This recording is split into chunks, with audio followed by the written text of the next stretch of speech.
বকেয়া পাওনা পরিশোধ এবং বন্ধকৃত রাষ্ট্রীয় সকল পাটকল পুনরায় চালুর দাবিতে বিজেএমসি খুলনা আঞ্চলিক কার্যালয়ে ঘেরাও কর্মসূচি পালন করেছে শ্রমিকরা। খুলনা প্রতিনিধি মোহাম্মদ নাইমুজ্জামান শরীফের প্রতিবেদনে দেখুন বিস্তারিত। বুধবার সকাল 11টায় নগরীর চরের হাট এলাকায় তারা এই কর্মসূচি পালন করে। দৌলতপুর জুট মিল ও খালিশপুর জুট মিলের শ্রমিকরা সকাল 10টায় খালিশপুর বিআইডিসি রোডে বিক্ষোভ মিছিল বের করে। পরে মিছিল নিয়ে চরের হাট বিজেএমসির খুলনা অঞ্চলের কার্যালয়ের সামনে অবস্থান নেয়।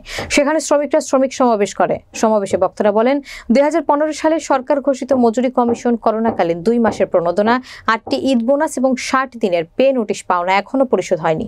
খুলনার খালিশপুর ও দৌলতপুর জুট মিলের শ্রমিকরা বর্তমানে মানবেতর জীবনযাপন করছে। অবিলম্বে পাওনা পরিশোধ করা না হলে কঠোর কর্মসূচি হুঁশিয়ারি দেন শ্রমিকরা। এ সময় তারা বন্ধকৃত রাষ্ট্রায়ত্ত পাটকল পুনরায় চালুরও দাবি জানান।